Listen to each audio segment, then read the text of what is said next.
Faisons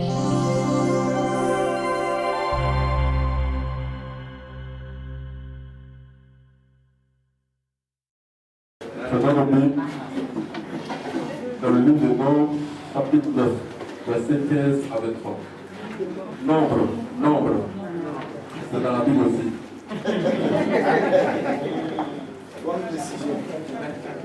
En général, les gens connaissent les psaumes et tous les évangiles. C'est ce qu'ils connaissent.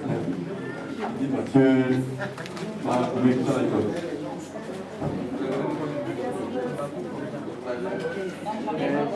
Chapitre 9.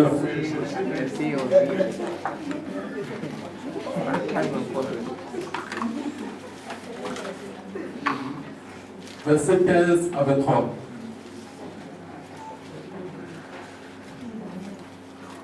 Donc, chapitre 9, verset 15 à 23. Je vais lire.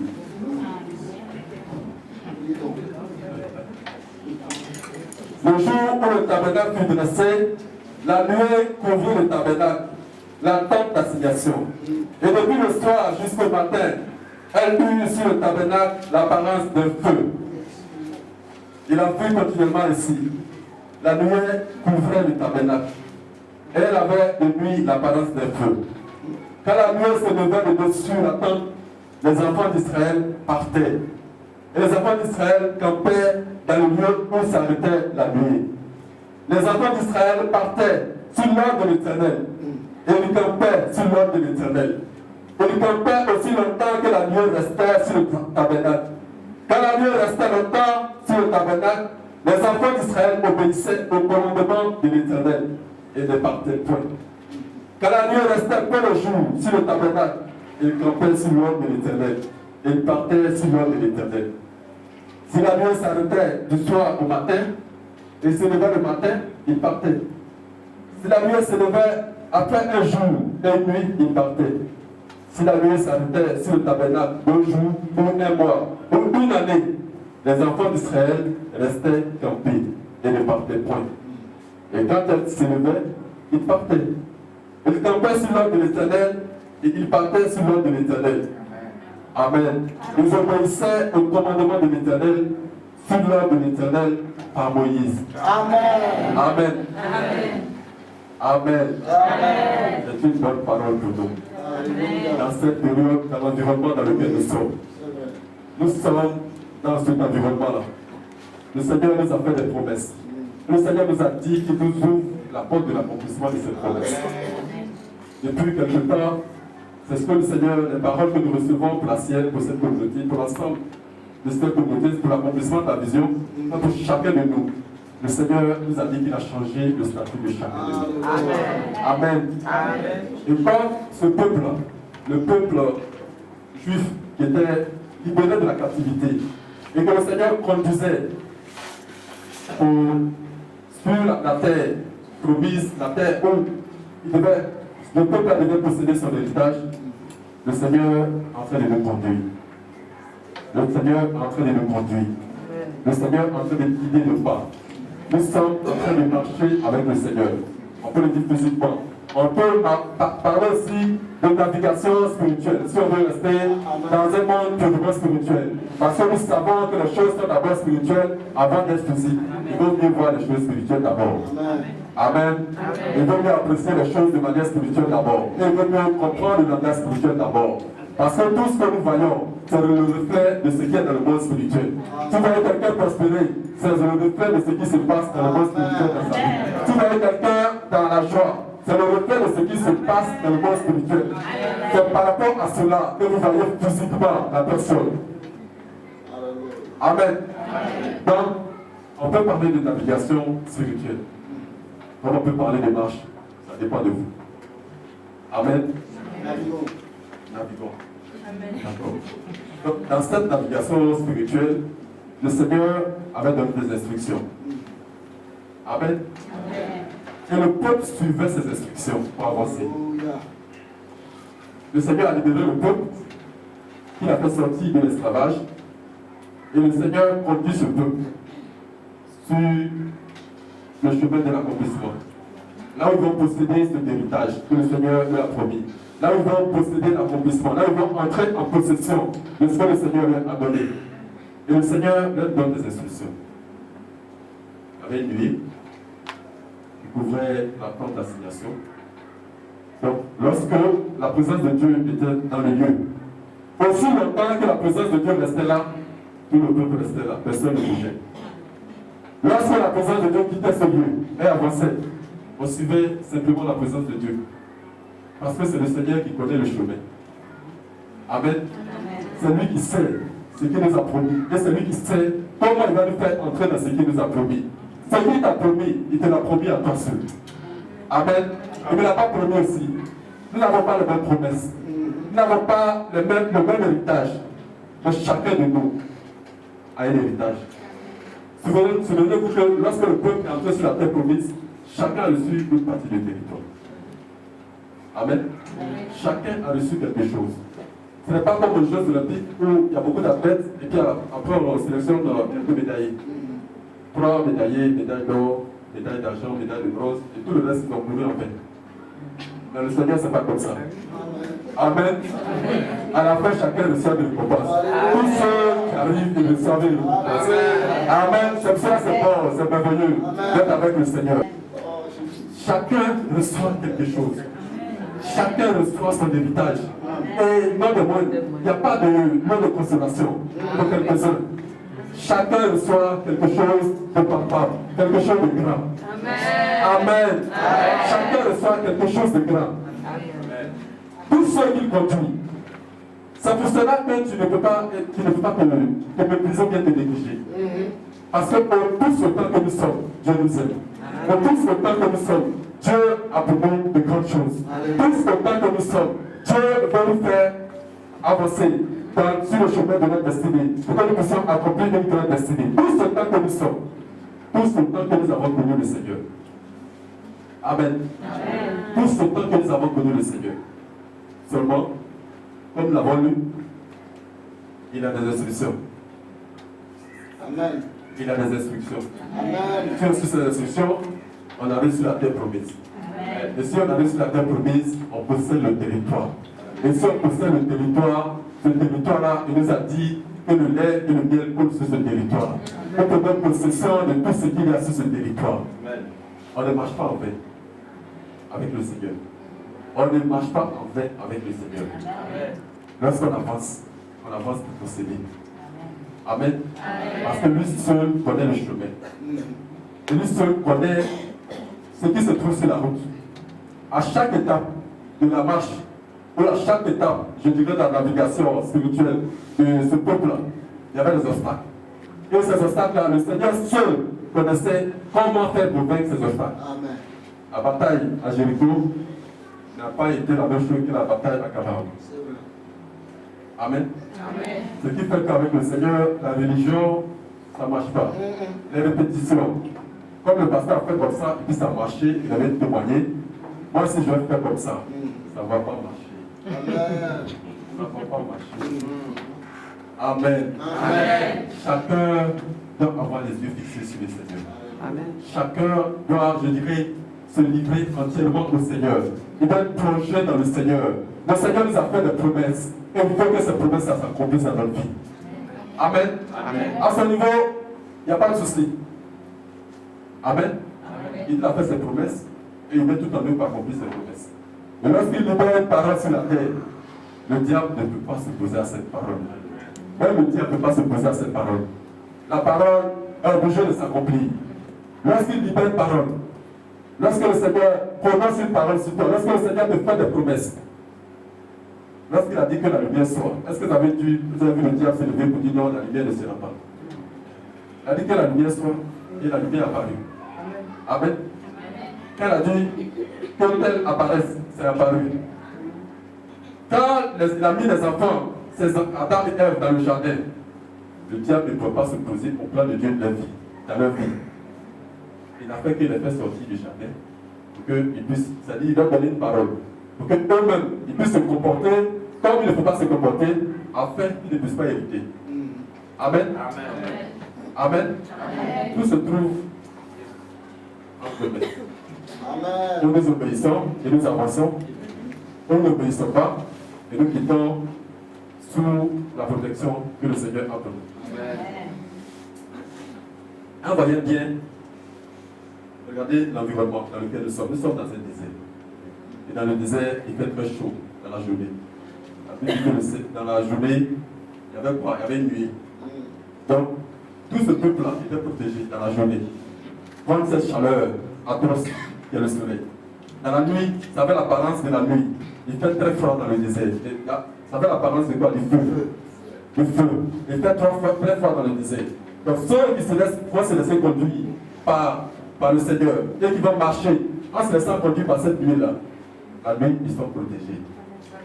Amen. Amen. Le froid que suscite dans le désert, la journée, la nuit fait très froid. Demandez à ceux qui vont accompagner. Il fait très froid. Il y avait le feu. Donc, il faut vraiment être fou pour s'éloigner de cette présence et de dire que je suis trop pressé. Mais moi, ça fait un an comme là. Pourquoi on n'avance pas? Si on avançait, au moins depuis qu'on est arrivé, ça fait un an comme. Si tu sors de cette présence, tu es mort. Amen. Amen. Tu sors de cette présence, tu es mort. On ne peut rien faire pour toi. Comment tu vas faire pour te déplacer dans le désert, sous le soleil? Tu es sûr que tu vas supporter. C'est la même chose pour nous. Amen. Nous sortons de la présence de Dieu, nous sommes morts. C'est pour cela que nous devons rechercher cette présence-là. À tout prix, nous devons rechercher cette présence. À tout prix. C'est-à-dire que le Seigneur nous a fait des promesses et nous devons nous approcher. C'est le temps pour nous de nous approcher encore davantage de lui. C'est le temps pour nous de nous jeter dans sa présence. C'est le temps pour nous, si tu priais, peut-être le matin, tu faisais ta prière de 15 minutes habituelle, un peu endormie, un peu répétitive, un peu, je ne sais pas comment dire ça, monotone. Et puis le soir, une petite prière un peu endormie. Donc quand tu te réveilles, tu te réveilles et tu dors. C'est tout ça. Tu bailles un peu. Voilà. C'est le temps de changer. Amen. C'est le temps de changer. Amen. Sinon, les autres, tu risques de faire quelque chose, c'est-à-dire d'échouer là où les autres ont réussi. Amen. Tu risques d'échouer là où les autres ont réussi. Tout le monde a réussi, et puis c'est toi, on se dit, frère, qu'est-ce qui s'est passé? J'étais à Ciel-Nord quand le Seigneur faisait cette promesse, à telle époque. Oui, j'étais là. Oui, en temps 2000, c'est en août. En août. Laisse le décor. 2020, c'est encore loin. Quelques années après, on te voit, mais il n'y a rien qui a changé. Tu as fait comment? Il y a tout le monde. Tous ceux qui étaient là avant, on prend des photos après. C'est bien que vous avez pris des photos. On prend des photos après. Puis quelques années, on a remis ces mêmes photos pour montrer quels sont ceux qui étaient là. Et quels sont ceux qui ont bénéficié de cette grâce. Et qu'est-ce qui est arrivé dans leur vie après. C'est important. Avant, j'avais des temps de prière, c'est-à-dire c'est comme ça que je forçais. Quand on dit de prier là, donc tu pries. C'est ça. Le matin, tu te réveilles, tu es un peu endormi et tu penses que tu pries à Dieu, un peu calculé même. 5 minutes de action de grâce, 2 minutes de repentance. C'est des gens qui calculent comme ça. Pendant 10 minutes pour présenter ses requêtes. Priez. On est en train de trouver les dents. Ah, d'accord. Les choses doivent changer. Amen. Si on veut voir le changement dans notre vie, nous devons changer nous-mêmes. Nous devons changer nos habitudes, nous devons changer la manière dont nous marchons avec le Seigneur. Si nous voulons voir un changement réel et véritable dans notre vie, ça ne coûte rien à Dieu d'accomplir ses voies. De sa part, ce qu'il devait faire, lui l'a déjà fait. Maintenant, c'est à nous maintenant. Le reste est dans notre main. Amen. Donc, je reviens sur les temps de prière. Les temps de communion avec le Seigneur. Les temps de marche avec le Seigneur. Tu n'améliores pas. et que le Seigneur se tient quelque part là-bas, toi tu te tiens quelque part là-bas, tu es loin de la présence de Dieu, pour ce moment, tu vas être touché par ce qui ne devait pas te toucher. Amen. La nuée ne va pas te protéger aussi. Amen.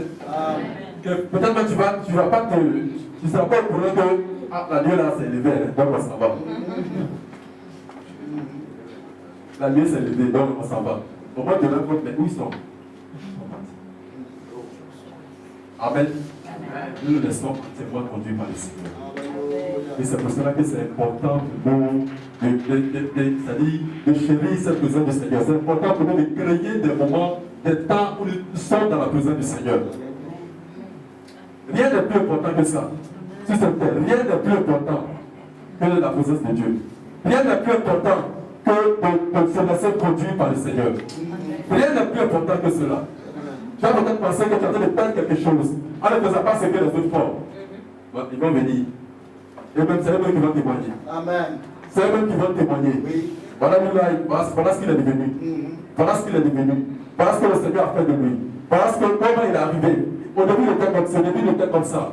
Mais voici ce qui est arrivé. Amen. Amen. Amen. Tu veux changer, non? Tu veux changer toi-même. Amen. Tu veux changer? Change ta manière de marcher avec le Seigneur. Amen. C'est tout. Sois plus proche du Seigneur. Sois plus proche du Seigneur. Sois plus proche du Seigneur. Rapproche-toi davantage du Seigneur. Rapproche-toi de lui. Comme ça, tu vas entendre sa voix. Comme ça, tu vas entendre ce qu'il dit par rapport à cette situation que tu vis. Comment tu dois aborder la situation. Comment tu vas faire pour t'en sortir. Imaginez ce peuple s'il n'avait pas entendu comment il fallait faire, si Jésus n'avait pas reçu la part du Seigneur, comment il fallait faire pour combattre Jéricho. Ils allaient faire comment? Ils allaient faire comment? Comment il faut faire pour faire tomber les murs de Jéricho? Humainement, c'est impossible. Avec Dieu, tout est possible. Humainement, la situation que tu vis, tu vas dire que c'est impossible. Avec mon Dieu, là, tout est possible. C'est le Dieu de miracle, tout est possible avec lui. Amen. Tout est possible avec lui. Donc, avec lui, tu es sûr de recevoir ce qu'il t'a promis. Si tu marches avec lui, et si tu demeures dans sa présence, si tu ne demeures pas de sa présence, si tu ne te laisses pas distraire et que tu demeures dans sa présence, forcément, tu recevras ce qu'il t'a promis. Amen. Forcément. Dieu n'a pas de préférence, il n'y a pas de personne qu'il préfère. Il n'y a pas de personne qu'il a choisi pour bénir. Il n'y a pas de personne qui l'aime plus que d'autres. Amen. Il n'y a pas de personne qui l'aime plus que d'autres. Tu peux peut-être, quand tu vois telle personne qui est élevée, ça peut peut-être te dire, mais moi-même, qu'est-ce que le Seigneur fait pour moi? Nous sommes tous sous le même pied d'égalité. Quitte à nous maintenant d'obéir. Amen. Quitte à nous d'obéir, quitte à nous d'accepter de nous laisser conduire, quitte à nous d'accepter de nous laisser transformer. C'est cela le plus grand travail. Sinon, avec le Seigneur, tout est déjà en ses mains. Tout est déjà en ses mains. Il peut tout nous donner. Amen. Amen. Continuons. Psaume 119.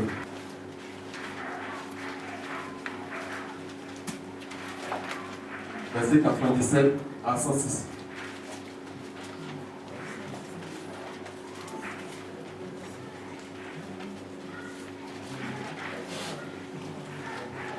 Psaume 119, verset 97 à 106.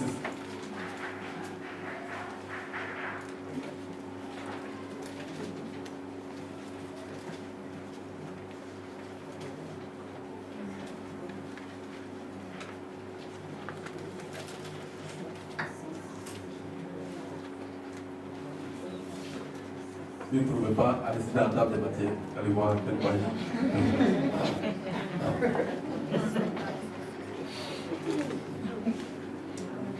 Amen. Je dis donc. Quand vient Jacques ta loi, elle est tout le jour l'objet de ma méditation. Tes commandements me rendent plus sage que mes ennemis, car je les ai toujours avec moi. Je suis plus instruit que tous mes maîtres, car tes préceptes sont l'objet de ma méditation. J'ai plus d'intelligence que les vieillards, car j'observe tes ordonnances. Je retiens mon pied loin de tout mauvais chemin, afin de garder ta parole. Je ne m'écarte pas de tes lois, car c'est toi qui m'enseignes. Que tes paroles sont douces à mon palais, plus que le miel à ma bouche. Par tes ordonnances, je deviens intelligent. Aussi, je hais toute voie de mensonge. Ta parole est une lampe à mes pieds et une lumière sur mon sentier. Je jure et je me tiendrai d'observer les lois de ta justice. Amen. Amen. Amen. La parole de Dieu nous rend sage. La parole de Dieu nous rend intelligent. Il est plus intelligent que nos maîtres. Amen. Ceux qui nous ont enseignés, ceux qui nous ont formés. Si nous sommes dans le Seigneur va nous révéler des stratégies qui ne sont pas encore exploitées, auxquelles nous n'avons pas encore pensé. Et le Seigneur nous invite à nous attacher à cette parole. Le Seigneur nous invite à nous attacher à sa parole écrite, mais aussi sa parole révélée. Amen. Lorsque le Seigneur nous fait des promesses, prenez l'habitude de les écrire. Amen. Prenez l'habitude de les écrire et de lire ces promesses de temps en temps. Si ce n'est pas souvent. Le Seigneur t'a fait une promesse écrite. Ne laisse pas passer comme ça. Parce que ça va t'aider. Le Seigneur dit qu'il a changé notre statut. Il sait qu'on l'a tous noté. Et par rapport à cela, nous abordons différentes situations. Lorsque nous abordons une situation, c'est par rapport à notre nouveau statut que nous abordons cette situation. Parce que nous savons que quelque chose s'est passé. Si Dieu l'a dit, quelque chose s'est passé. Forcément, quelque chose s'est passé. Il dit quel est l'objet de ma méditation. Donc je médite la parole. Amen. Je médite la parole afin d'être sage. Je médite la parole afin d'être plus fort que mes ennemis. Je médite la parole afin d'être plus intelligent. J'ai plus d'intelligence que les vieillards, car j'observe les ordonnances. Amen. Tout ça, ça se trouve dans la parole. Amen. Dans la parole. La parole que le Seigneur nous a donnée. Chacun de nous a une Bible. Amen. Chacun de nous a une Bible. Chacun de nous a une Bible. Amen. Amen. Amen. Je reviens dessus. Chacun de nous a une Bible. Amen. C'est pour te rappeler que tu as une Bible. Donc, il faut souvent la méditer. Parce que nous recevons beaucoup de choses de cette parole. Nous recevons beaucoup de choses, nous recevons beaucoup d'enseignements. Ce n'est pas fait seulement pour venir à l'église le dimanche, mais c'est surtout pour nous aider lorsque nous sommes à la maison. Et c'est que le matin, avant de venir, tu n'as pas médité. Ça, ce n'est pas une parole de connaissance bien de venir parce que mon père mange. C'est pas une prophétie. Ça, je le sais. C'est important pour nous. Amen. Voyez tout ce que nous gagnons lorsque nous méditons la parole. Il dit, je suis plus sage que les vieillards. Je suis plus intelligent que mes ennemis. Les stratégies, toutes les stratégies que mes ennemis vont mettre sur pied, je vais pouvoir les déjouer. Tout ce que la vie va mettre comme frein devant moi, je vais pouvoir déjouer cela. Les hommes vont tomber, ils vont se laisser entraîner par cet obstacle. Ils ne pourront pas vaincre cet obstacle, ils ne pourront pas triompher de cette adversité. Mais moi, je vais triompher de cette adversité. Parce qu'en moi, il est la parole. Amen. En moi, il est la parole. Lorsque Christ vient, il nous révèle dans le livre des gens que le commencement était la parole. Et que c'est par la parole que toutes choses ont été créées. Il nous révèle qu'il est lui-même la parole. Donc nous devons l'écouter. Nous devons nous approcher de lui. Nous devons nous rapprocher de cette parole. Afin que nous puissions connaître la voie que nous devons suivre. Nous devons nous approcher de cette parole. Afin de nous laisser conduire par le Seigneur. Tout à l'heure, nous avons lu dans Nombre chapitre 9 qu'il y avait une nuée qui conduisait le peuple. Actuellement, qui voit une nuée?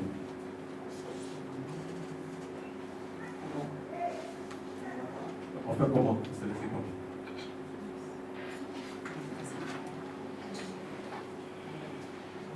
On fait comment pour se laisser conduire? Est-ce que tu es sûr que tu te laisses conduire? Tu as dit que tu te laisses conduire sur le bon chemin.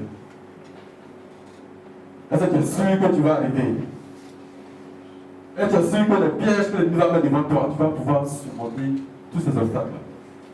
Tu vas pouvoir triompher de toutes ces adversités que l'ennemi met devant toi.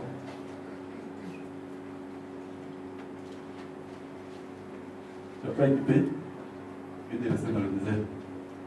Beaucoup sont restés dans le désert. Pas parce que le Seigneur ne voulait pas les conduire, le Seigneur voulait conduire chacun. Par l'attitude même là, ils sont restés dans le désert. Le Seigneur avait fait la promesse à chacun dans le peuple. Tout comme il a changé le statut de chacun, de chaque personne ici à la scène. Amen. Amen. Donc chacun de nous est supposé progresser avec le Seigneur. Chacun de nous est supposé entrer dans d'autres dimensions avec le Seigneur. Chacun de nous est supposé posséder. Continuons. 1 Roi chapitre 19, verset 1 à 8.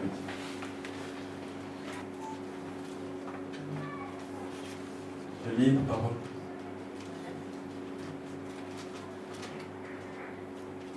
On a vu l'importance maintenant d'en construire. Attentivement. Akab rapporta à Jézabel tout ce qu'avait fait Élie et comment il avait tué par l'épée tous les prophètes. Jézabel envoya un messager à Élie pour lui dire que les dieux me traitent dans toute leur rigueur. Si demain, à cette heure, je ne fais pas de ta vie ce que tu as fait de la vie de chacun d'eux. Élie, voyant cela, se leva et s'en alla pour sauver sa vie. Il arriva à Beersheba, qui appartient à Juda, et il laissa son serviteur. Pour lui, il alla dans le désert où, après une journée de marche, il s'assit sous un genêt et demanda la mort en disant: c'est assez. Maintenant, Éternel, prends mon âme, car je ne suis pas meilleur que mes pères. Il se coucha et s'endormit sous un genêt. Et voici, un ange le toucha et lui dit: lève-toi, mange. Il regarda et il y avait à son chevet un gâteau, cuit sur des pierres chaudes, sur des pierres chauffées, et une couche d'eau. Il mangea et but, puis il se le coucha.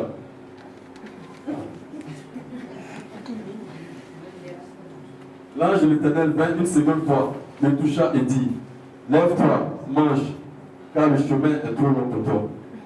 Il se leva, mangea et but. Et avec la force qu'il lui donna cette nourriture, il marcha 40 jours et 40 nuits jusqu'à la montagne de Dieu à Horeb. Amen. Amen. Amen.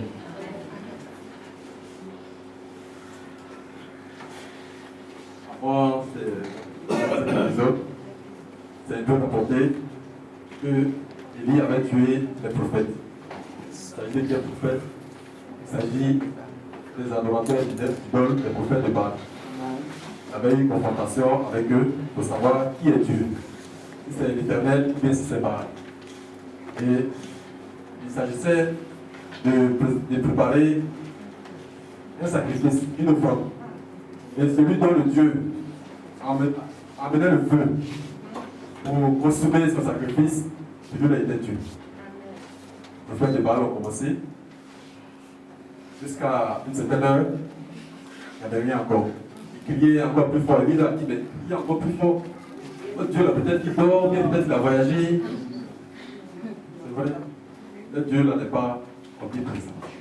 Ce n'est pas comme l'Éternel. L'Éternel est omniprésent. Pendant qu'il est en train de parler, il est en train de parler. Il est en train de parler, il est en train de guérir telle personne. Il est en train d'agir dans la vie de telle personne. Il le fait en même temps. Il est omniprésent. Mais leur Dieu n'est pas omniprésent. Il est omniprésent. Peut-être qu'il a voyagé. Mais peut-être qu'il dort. La Bible dit l'Éternel de sommeil, il dort. Mais leur Dieu peut dormir. C'est vrai, il peut dormir. Il peut crier plus fort. Comme ça, vous allez le réveiller. Peut-être qu'il a réagi. Donc, priez plus fort. Quand il va entendre votre voix, il va venir. Ils ont crié, ils ont crié. Ils ont fait tout ce qu'ils se sont fait des scarifications, tout cela. Rien ne s'est passé. Amen.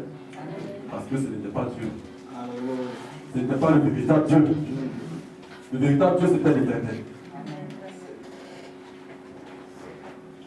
Jusqu'au soir. C'est le soir qu'Élie est entré en scène. Il a dit, remplissez, donc ça dit que mettez de l'eau encore sur le. Ça dit, il va dans la chose encore plus difficile. Parce qu'il a reçu l'ordre de l'Éternel. Ils ont encore rempli des couches d'eau et ils ont versé sur le sacrifice. Lorsqu'il a évoqué son Dieu est venu consumer le sacrifice, consumer tout autour du sacrifice, pour montrer que c'est lui le véritable Dieu. Donc, à l'issue de ça, le résultat c'était que celui qui gagne tue l'autre. Les égorger un à un. Donc c'était ce qu'ils avaient parié. Mais à la suite de cela, dans le texte que nous venons de lire, Jézabel, qui était la femme du roi Akab, qui régnait sur Israël, vient et envoie des messagers pour menacer le prophète Élie. Et la parole que Élie entend, il prend la fuite. Amen. Tout à l'heure, nous avons vu que la parole de Dieu est très importante pour nous. Que c'est par la parole de Dieu que nous devons avancer. Que le Seigneur doit nous conduire. C'est pour dire que l'ennemi peut envoyer des messagers, il peut envoyer aussi des paroles pour nous effrayer. Il peut envoyer des paroles pour nous distraire. Il peut envoyer la parole, c'est-à-dire lorsqu'il a reçu la parole l'a tellement effrayé qu'il a quitté sa position. Il a oublié le statut qu'il avait. Il a oublié l'état dans lequel il était. L'ennemi peut envoyer des paroles. Amen. L'ennemi peut envoyer des situations pour te parler, afin de te distraire, afin que tu quittes ta position, afin que tu quittes ton statut, afin que tu te dises que non, le Seigneur n'a pas parlé, l'Éternel n'a pas parlé. C'est-à-dire qu'il a parlé pour les autres, mais tant le statut n'a pas changé. C'est un menteur. Amen. C'est un menteur. Amen. Ton Dieu n'est pas un menteur, c'est lui qui est un menteur. Alléluia. Il a tellement considéré ces paroles qu'il s'est laissé distraire. Il a pris la fuite. Lui qui vient de tuer tout ce qui fait la force de Jézabel, c'est-à-dire ses prophètes. Normalement, si elle vient encore, si réellement elle était puissante, mais ses prophètes allaient résister. Mais ceux qui font sa force, ceux qui adorent son Dieu, ont été tués, ont été égorgés. Donc ça veut dire qu'elle n'a aucune puissance, elle n'a aucune autorité. C'est la même chose pour nous, enfants de Dieu. Le diable a été à la croix de Golgotha, le diable a été vaincu. Les dominations, les autorités ont été dépouillées. L'ennemi envoie des paroles pour nous effrayer, mais c'est un menteur. C'est un menteur. La Bible dit qu'ils ont été dépouillés. Ils ont été dépouillés, c'est-à-dire qu'ils ont perdu ce qui faisait la force. Ils ont perdu ce qui faisait leur autorité. Ils ont perdu les armes avec lesquelles ils combattent. Ce sont des paroles en l'air. Amen. Amen. Ce sont des paroles en l'air que nous ne pouvons pas considérer. Parce qu'il a considéré, le serviteur de Dieu a pris la fuite. Et ça peut arriver. Il a semé des déserts où le Seigneur n'a pas envoyé. Tout comme tu veux te mettre dans un désert où le Seigneur n'a pas envoyé. Ce n'est pas tous les déserts qui viennent de Dieu. Ce n'est pas toutes les situations compliquées qui sont des épreuves de Dieu bien qui viennent de Dieu. Tant que tu peux te lever, et tu peux te laisser distraire parce que tu as entendu une parole, donc tu vas aller te mettre dans un désert, tu vas te mettre dans une situation compliquée. Compliquée pour toi. Parce que tu ne veux pas être à ton poste. Parce que tu ne connais pas ton statut. Élie, avec le statut qu'il avait, avec la renommée qu'il avait eue, en abattant, je veux dire, les prophètes de Baal. On peut dire ça, non? Oui. Les abattus. Les a abattus. Les abattus. En abattant les prophètes de Baal. Toute sa renommée qu'il y avait dans le pays. Une femme ne peut pas venir te donner une parole comme ça. Et puis tu vas fuir, tu vas prendre la fuite.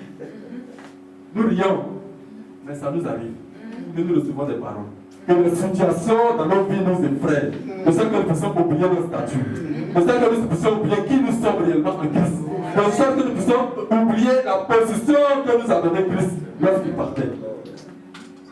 Souvenez-vous toujours que les dominations et les autorités ont été dépouillées. Souvenez-vous toujours de cela. Ils ont été dépouillés. Amen. Amen. Ils ont été dépouillés. C'est-à-dire ce qu'ils avaient comme force, ce qu'ils avaient comme autorité, cela leur a été arraché. Alléluia. Donc, il faut comme Jézabel, ils envoient des menaces. Des messagers pour menacer, des messagers pour dire ceci, pour dire cela. Non, je suis sorcier, je vais te faire ci. Les sorciers, moi je ne comprends pas. Il y a des gens qui se lèvent, c'est-à-dire qu'ils pensent qu'un sorcier, là, c'est. On doit les craindre pour avoir peur d'eux. Quel sorcier, moi je suis chrétien. Amen. Amen. Amen. Si tu es sorcier, moi je suis chrétien. Amen. On va voir les œuvres de qui vont s'accomplir. Amen. On va voir qui aura la victoire, qui aura le succès. La Bible dit que le Seigneur a dit, qui te feront la guerre, laisse-les te combattre. Laisse-les envoyer des paroles pour annuler ce que tu viens d'entendre de la parole de Dieu. Ils ne peuvent pas l'annuler. Amen. Le statut que tu as reçu, ils ne peuvent pas l'annuler. Les informations qu'il va envoyer à la suite, dans les jours qui vont venir, dans les heures qui vont venir, ces informations ne peuvent pas annuler ton statut. Garde ton statut précieusement. Garde ta position précieusement. Garde ton statut précieusement.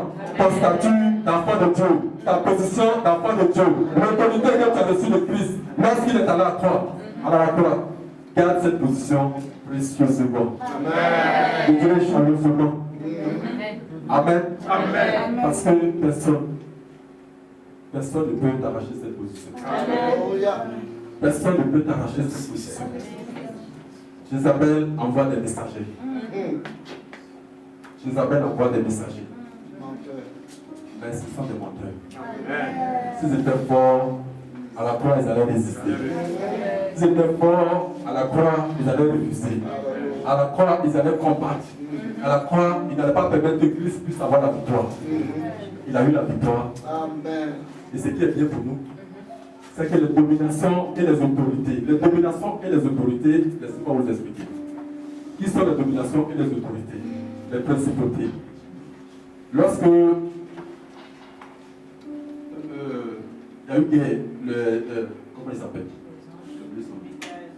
Non, pas Lucifer, voilà. C'est pas mon ami. C'est pas mon ami. Ça, c'est bien. Voilà. Lucifer, c'est lui qu'on appelait Lucifer.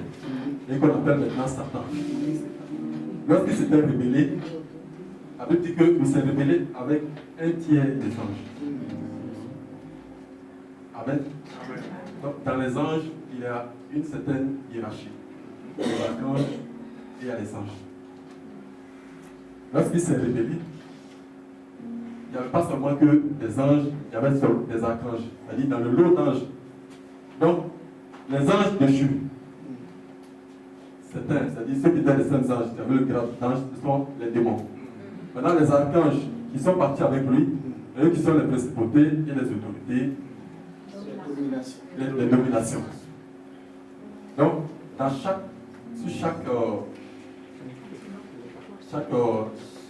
victoire, il se positionne. Et c'est eux qui donnent les instructions aux saints anges. Allez-y, fais ceci, allez-y, fais cela, fais ceci, fais cela. Voilà. Fais ceci, fais cela.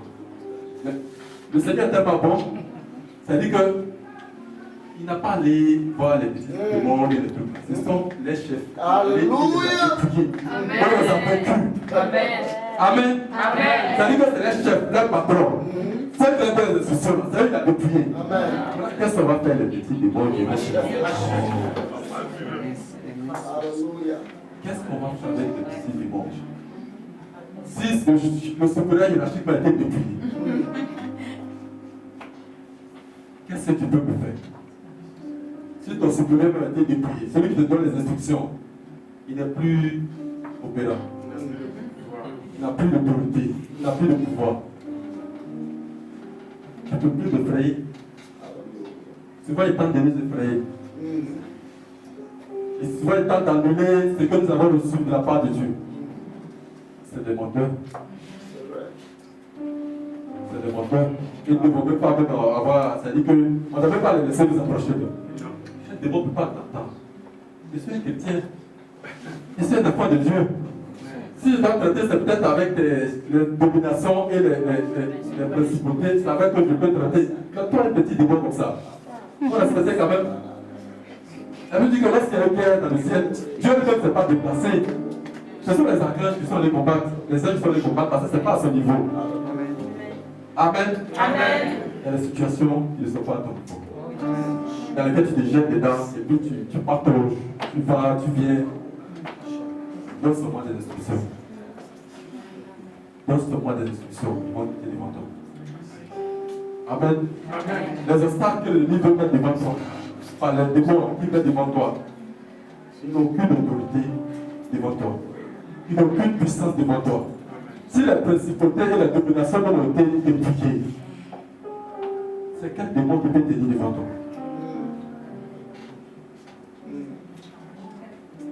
Vous savez bien la Bible, on dit que c'est les principautés et les dominations qui ont été dépouillées. Amen. Et c'est le chef là. Et Jésus a dépouillé.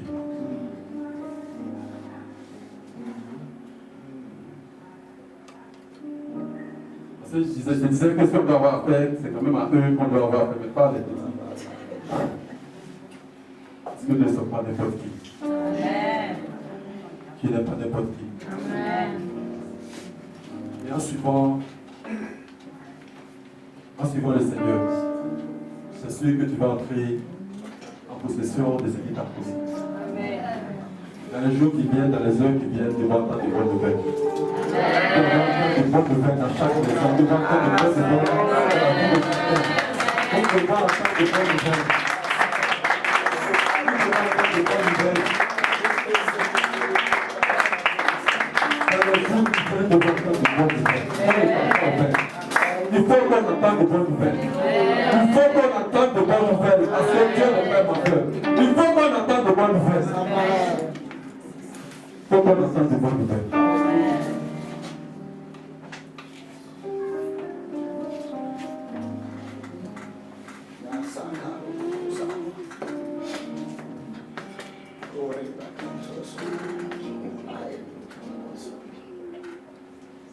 Il y a avec moi Jean chapitre 13. Verset 9 à 11.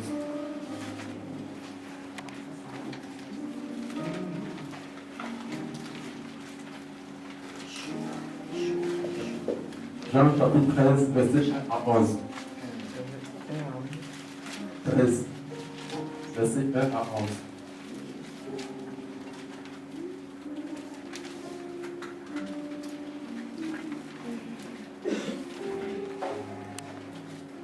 Il est écrit, avant la fête de Pâques, Jésus, sachant que son heure était venue de passer de ce monde au Père, et ayant aimé les siens qui étaient dans le monde, mit le grand à son amour pour eux.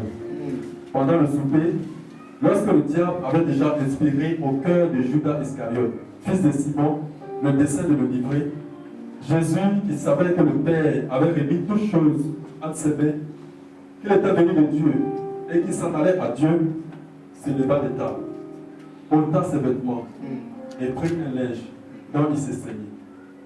Ensuite, il versa de l'eau dans un bassin et se mit à laver les pieds de ses disciples et à les essuyer avec le linge dont il était saint. Le Seigneur, ce matin, le Seigneur lave tes pieds. Amen. Le Seigneur lave tes pieds. Tu avais peut-être fait des erreurs, tu t'es peut-être souillé. Mais ce matin, le Seigneur lave tes pieds. Afin que tu puisses de nouveau continuer la marche avec lui. Afin que tu puisses de nouveau aller là où il te conduit. Tu avais fait des erreurs, tu t'es écarté de son chemin. Tu t'es sali les pieds. Mais ce matin, il te lave les pieds. Ce matin, il te lave les pieds. Il veut que cela arrive forcément. La promesse qu'il t'a faite, il veut que cela arrive. C'est pour cela ce matin, il te lave les pieds.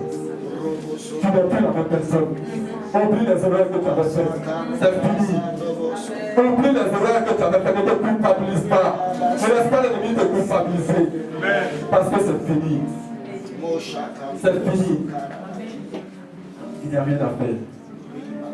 Il n'y a rien à faire. Obéis seulement au Seigneur. Suis le Seigneur.